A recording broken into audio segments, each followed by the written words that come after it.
Before the trailer comes out tomorrow for Scream 6, we got ourselves some brand new images that we gotta talk about. Let's get into it! Well, sometimes that is better. Hey everybody, what's up? Killjoy Jake here, and instead of having friends, I have horror movies.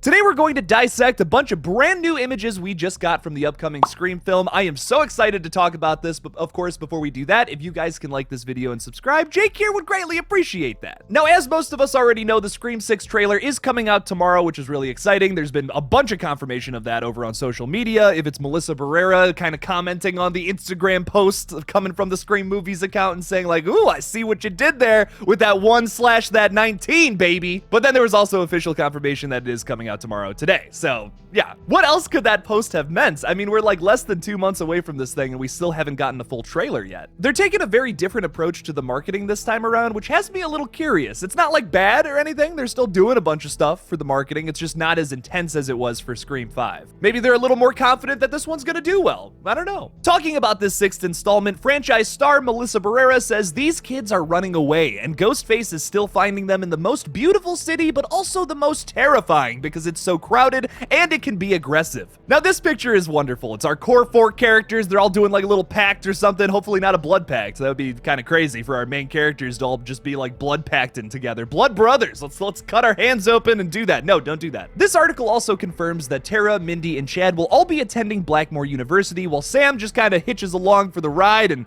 is hanging out in New York and saying, hey, Tara, you better not be going out and partying or nothing. Talking about this specific character dynamic between Sam and Tara, Jenna Ortega says, at the top of the film, we see my character Tara avoiding her trauma and desperately trying to reclaim her teenage experience and become a normal college student. There's a lot of tension between her and Sam. She feels as though she's too protective and unwilling to allow them both to move on. She feels suffocated. This is something I've been predicting for a while because I've been like wondering, why is Sam there? Why is Sam in New York City when all of these other characters are going to college and maybe she's not? This makes a lot of sense for her to be overprotective, kind of overdoing the whole older sister thing in this new movie, because the last movie was all about how Sam just wasn't there for Tara and just disappeared out of her life. So it makes sense that now she would kind of like overcorrect this and now be overprotective. So Sam is like not there or just overprotective. She's on both ends of the spectrum, can't find that middle ground. I will say, opposed to that first shot I showed you, in this one it looks like Sam and Tara are like really sweaty and like just really scared. They're looking at something and it's just awful, whatever it may be. Something else I noticed about this is that it's also outside at night, and then we also got this shot of Ghostface a little while ago. Maybe this was from the opening scene and this is Sam and Tara's reactions to that looking at it later. Maybe this is so morbid for me to say, but this is a horror movie channel, so I don't really care. I hope it's just a dead body just like sprawled out across like a fire escape or something. Like half of the person is like all the way up there on like the 2nd floor and the other half is on the ground.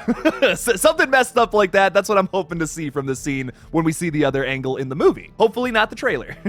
Talking about the New York setting, Courtney Cox, who plays Gail Weathers, says bringing Ghostface to New York adds an entirely new element to the story. Taking the character out of a small town and putting them in the heart of the city that never sleeps is more terrifying than ever. We get this awesome shot of Courtney Cox in this Child's Play-esque elevator in the dark, and I think Kirby's standing behind her too. Yeah, I can kind of make out like a little hand or something. I'm really hoping that this is maybe the start of a crazy chase scene, like maybe they like take themselves all the way up somewhere, they can't get down because this elevator's like really slow or something. They're like pressing the button real fast. Come on, oh my god! And Ghostface is just running at him like he's the T-1000 in Terminator 2. Oh, tell me that wouldn't be awesome. Elaborating more on the movie, Melissa Barrera says, not a lot of time has passed since the last movie. Pretty much the amount of time that we've had between one movie and the other is the amount of time that has passed in their world. So the trauma is still very fresh. One of my favorite parts about this movie is that we really get to see how the happenings of the last movie affected them.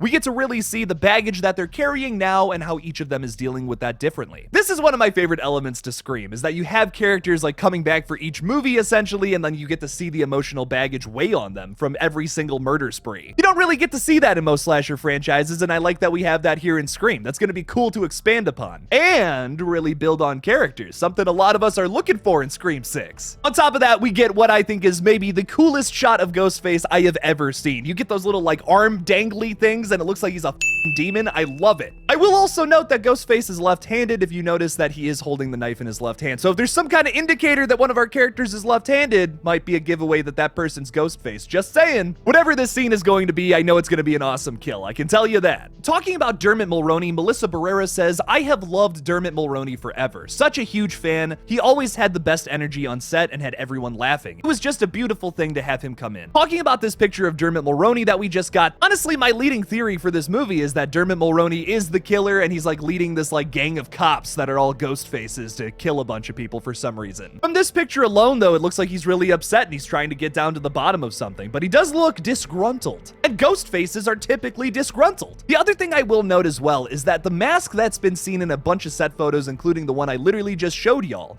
is this mask that looks all deteriorated, and I think it's supposed to represent like an older mask of some other killer from the past. In this picture of Dermot, we also see that on his desk, he has a picture of said mask. So it is evidence. It probably came from the evidence locker somehow, making his character a little suspicious. How did it leave the evidence locker if no cops were around to open the door? Suspicious. Talking about working with Samara Weaving, Jenna Ortega says, when I first saw Samara on set, they were shooting footage of the background actors walking in the subway, all dressed for Halloween. There's a lot of Easter eggs in the costumes, and one of them was Samara's character from Ready or Not. And right as I approached the monitor next to Samara, her old character walked by. It was just a strange coincidence. Now, unfortunately, Entertainment did not give us a picture of Samara Weaving in the new film, but it has me curious. She was there when they filmed like the subway sequence, essentially? Because that was all in the teaser trailer, and it made it kind of seem like that was all one long scene. That absolutely could be misdirection, but it also just has me kind of like, what the heck's going on? We saw all these pictures of Samara Weaving wearing like this Gale Weathers themed dress, and now for some reason she was on set while they were filming a bunch of this stuff in the subway. So what's going on here? I'm still banking on Samara Weaving and Tony Revolori being the opening kills of this movie though. Considering that we still haven't gotten anything except some behind the scenes photos of them on sets, I really think that they're goners in this movie. I haven't seen them in any of like the group shots or whatnot. I think they're gonna die early on. And finally, we have Hayden Panettiere talking about the return of the beloved Kirby Reed from Scream 4. Talking about the recently revived character, she says she's come a long way. What happened to her has obviously impacted her life and it sends her in a certain direction, but she's still the same old Kirby at the heart of it. She's just a little older, a little wiser, but just as spitfirey and snarky and all that good stuff. This is music to my ears because something I was concerned about with Kirby is like now, okay, maybe she's becoming an FBI agent because of the events of Scream 4 and all that, so like is she still gonna have that like Kirby-ness to her, if that makes sense? Because don't forget, Kirby was a really rebellious teen. Literally the first time we see her, she's speeding past Dewey, who is a cop. I love her free spirit, and I don't want to see that change with her character here, but if she is an FBI agent, obviously there has to be some kind of maturity adjustments, if that makes sense. She's also like not a teenager anymore. She's like gonna be into like her late 20s, I'm assuming. So like she's got to be a little different as a character. Regardless, I'm excited to see how Kirby has grown up and like where she is nowadays. Hayden Panettiere admits that it was a little strange entering a situation in which she was both a veteran of the franchise and a new kid on the block. Talking on this, Hayden says, yeah, I felt a little left out. It's true, I did feel a little like I had to find my way back into the new group because that crew had done the prior film. It was interesting they made me a part of their family that I had already been a part of. So it was like an estranged aunt coming back into the fold. This is so oddly heartwarming to me that she was welcomed back with open arms and being like, welcome back, let's do this thing, hell yeah. I've always really liked Kirby and I'm excited to have her come back. I love little twists like that in these movies when we can bring back old characters that we thought were dead. I almost had you there. But see, with Kirby, it's a little different though. She just got stabbed in the gut. You can fix that. You can take care of that very easily. It's not a 70-pound TV dropping and crushing your head. But anyways, what did you guys think about all these brand new stills from Scream 6? And are you excited for the trailer coming out literally tomorrow? Leave me something about it in the comments below. Thank you guys so much for watching this brand new Scream 6 update. Don't forget to like this video and subscribe for more horror movie updates in the future. Don't forget, I don't just do Scream updates on this page. You should watch the other videos sometime on this page too. I put effort into those, believe it or not. Make sure to support me on Patreon or become a channel member by clicking that join button on my page. Thank you guys again for watching, and as always, don't forget to kill it out there, y'all.